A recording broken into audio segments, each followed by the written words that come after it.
उस दिन मीना के घर कई वर्षों बाद उसकी पुरानी सहेली पूर्वा उससे मिलने आई थी।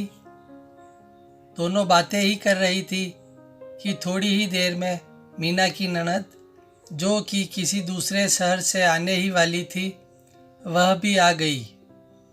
उसके आते ही मीना के बच्चे बड़े खुश हो गए कि बुआ आई है और हमारे लिए हमेशा की तरह आज भी कुछ खाने को लेकर ही आई होगी।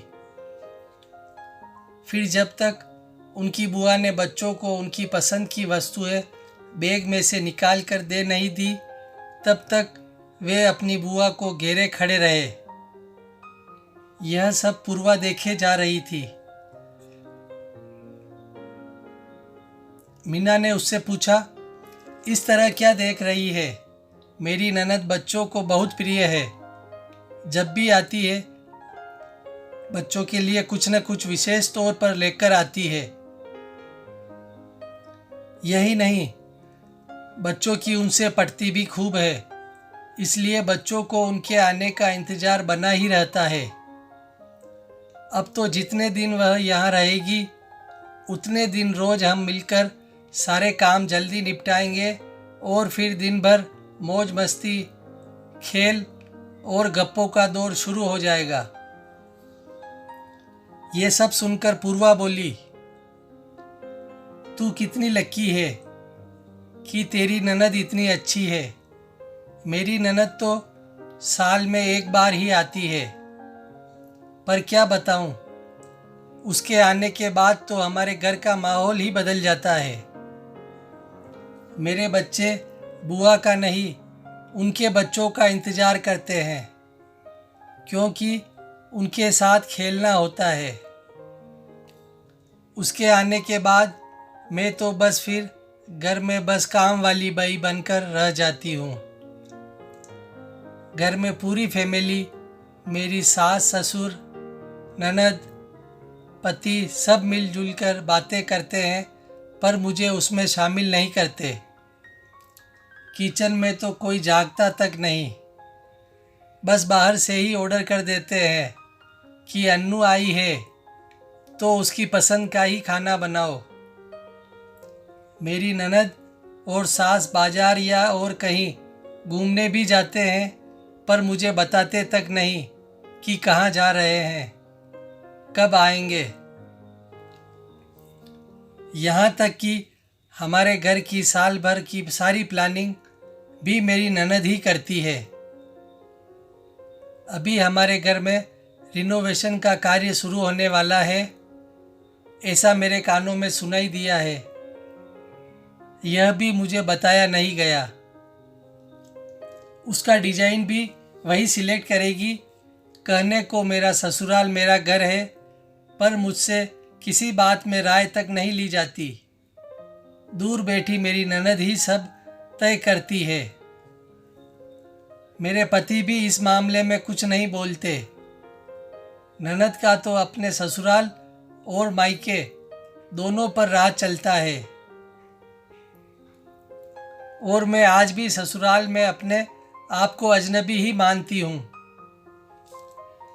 पूर्वा की कहानी में तो शादीशुदा ननद ने घर में दखल अंदाजी की, पर दूसरी ओर आरती की कहानी सुनिए।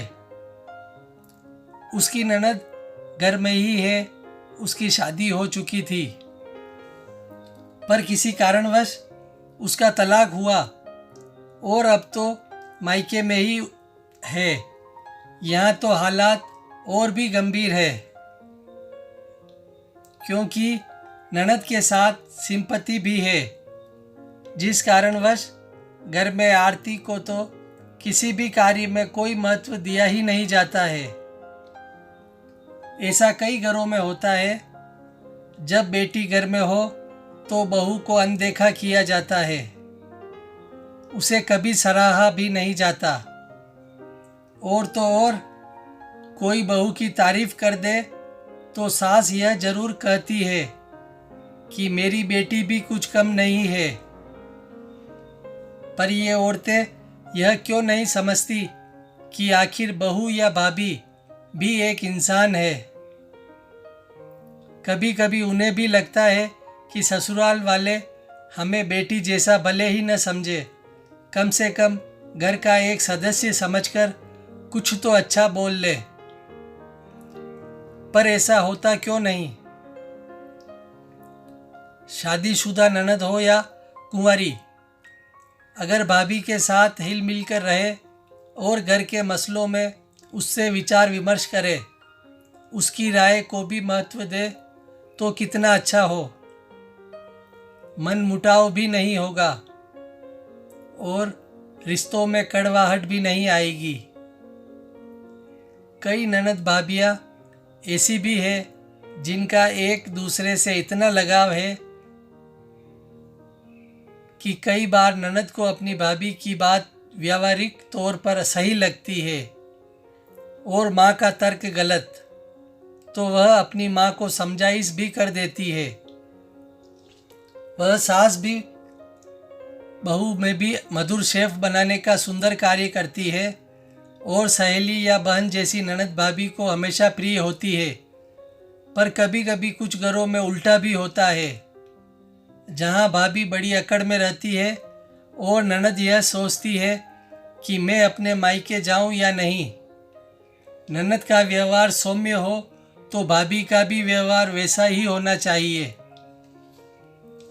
क्योंकि ताली तो दोनों हाथों से ही बजती है।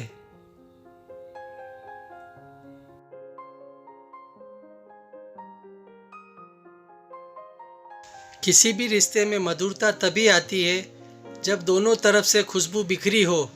ननद और भाभी दोनों ही खुले विचारों वाली होनी चाहिए, तभी परिवार में खुशहाली आती है।